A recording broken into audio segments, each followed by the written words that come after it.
sudah berada di lantai 2 Masjid Biru atau Blue Mosque. Nah, di lantai 2 ini seperti biasa adalah tempat sholatnya para wanita. Pemirsa pengen tahu kan kenapa masjid ini dinamakan Masjid Biru? Ternyata di dinding Masjid Biru ini ada keramik-keramik yang indah. Nah, keramiknya kebetulan warnanya biru, makanya disebut sebagai Masjid Biru.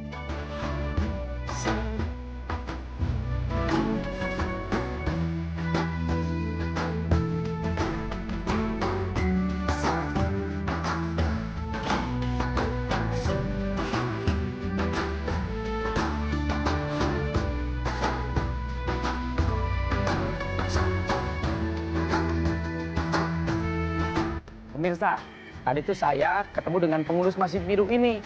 Terus katanya pesan-pesan wanti-wanti, jangan dipegang yang namanya keramiknya. Karena banyak orang yang pura-pura megang, toto ngorek-ngorekin keramik. Akhirnya keramiknya pada gompal, keramiknya pada copot. Karena apa? Karena memang keramik ini bernilai sejarah tinggi. Karena keramik ini ada sejak pertama kali masjid ini dibangun. Dan pemirsa, yuk kita lihat ke bawah yuk. Tetapi sekarang lantai atas ini tidak diperuntukkan untuk umum.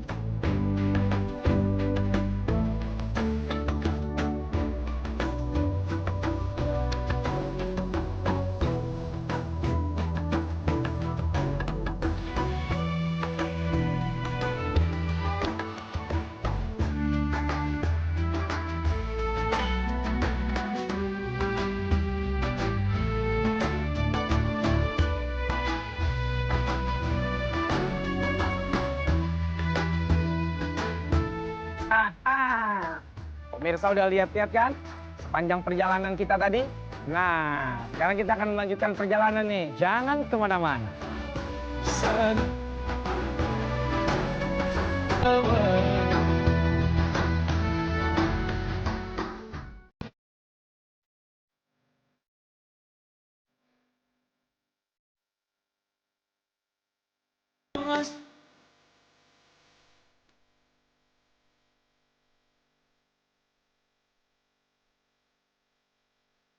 Untuk masuk ke masjid ini bisa diakses dari beberapa pintu gerbang. Di sekitar Masjid Biru ini juga terdapat bangunan-bangunan bersejarah lainnya, seperti Hagia Sophia dan Hippodrome.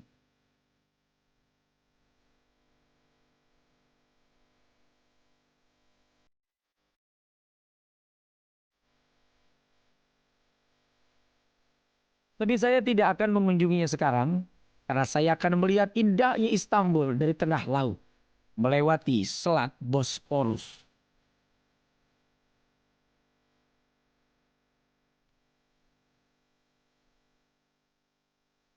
Nah pemirsa, saya sudah naik kapal besar ini untuk menjelajahi Selat Bosporus.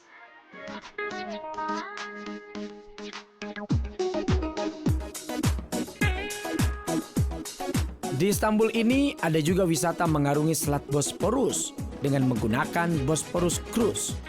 Jadi sangat sayang sekali pemirsa untuk dilewatkan.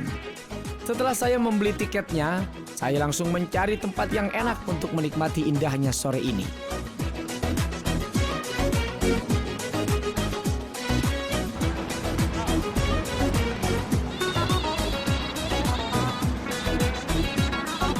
Alhamdulillah pemirsa, kapal ini perlahan-lahan sudah mulai meninggalkan pelabuhan. Dan kita akan menyusuri Selat Bosporus. Kurang lebih 1,5 jam memakan waktu untuk sampai lagi ke tempat awal.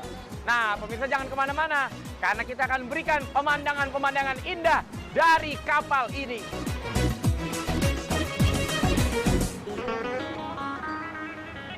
بالعربي جيب المي بالتركي سو getir بالكرمانجي أبيبنا الله يخلي أفندينا. Selat Bosporus ini adalah selat yang memisahkan antara dua benua, benua Asia dan Eropa.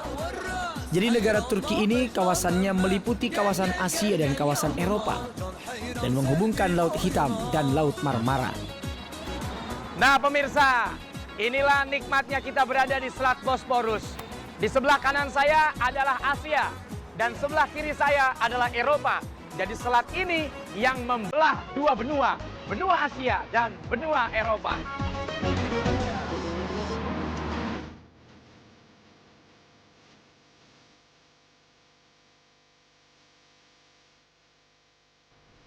Ada dua buah jembatan yang menyeberangi selat ini, yaitu jembatan Bosporus yang memiliki panjang 1074 meter dan jembatan Sultan Muhammad yang memiliki panjang 1090 meter.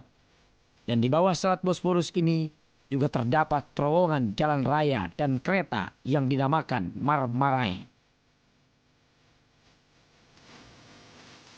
Pemirsa, lihat kan? Di belakang saya itu ada jembatan yang panjangnya 1,5 km.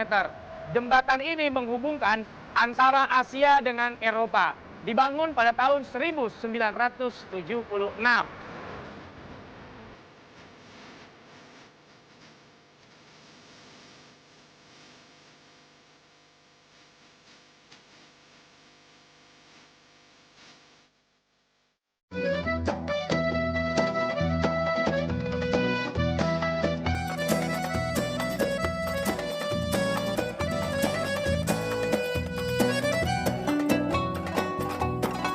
Dari Bosporus Cruise ini, saya bisa melihat banyak sekali tempat-tempat bersejarah.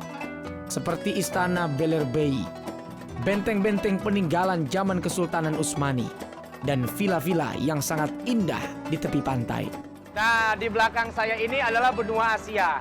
Tadi kapal ini sempat mampir sebentar untuk mengambil penumpang dari Asia, pemirsa. Tapi tetap masih dalam wilayah kekuasaan pemerintahan Turki.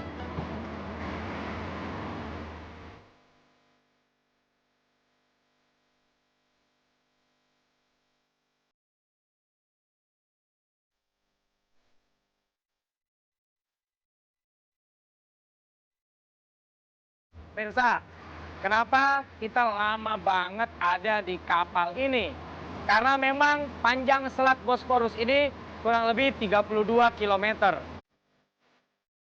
Dan kapal ini juga tidak terlalu cepat, jalannya santai karena memang kapal ini diperuntukkan untuk para wisatawan dari mancanegara supaya melihat yang ada di Asia, melihat yang ada di Eropa, segala macam pemandangan rumah yang ada juga dengan santai. Penasaran kan? Makanya datang ke sini. Insya Allah nanti bisa menikmati pemandangan yang ada di Asia dan Eropa lewat kapal yang menjelajahi selat Bosporus.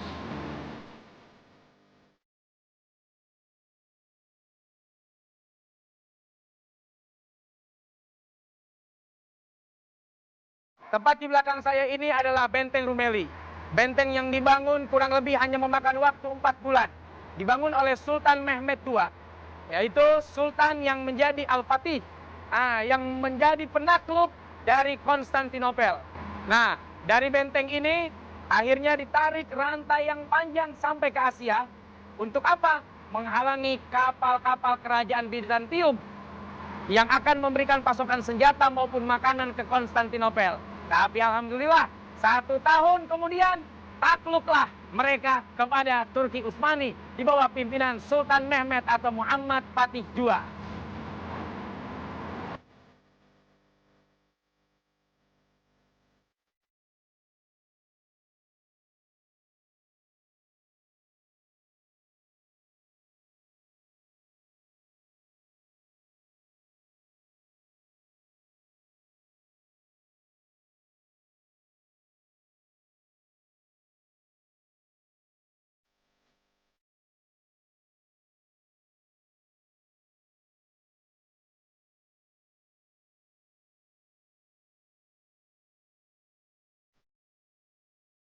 Setelah kurang 1,5 jam mengarungi selat Bosporus ini, akhirnya kapal yang membawa saya berkeliling kembali merapat ke dermaga. Alhamdulillahirrabbilalamin. Saya baru saja menyelesaikan perjalanan melewati selat Bosporus, melihat berbagai macam pemandangan, baik yang ada di benua Asia maupun di Eropa. Dari pelabuhan Eminönü, Istanbul, Turki, kita pun kembali lagi ke ke Eminönü, Istanbul, Turki. Itulah pelajaran kehidupan manusia dari Allah dan akan kembali kepada Allah Subhanahu wa Ta'ala. Terima kasih atas kebersamaannya di acara kesayangan kita, Jejak Kebesaranmu. Saya Saleh Mahmud mengucapkan selamat menunaikan ibadah puasa. Wassalamualaikum warahmatullahi wabarakatuh.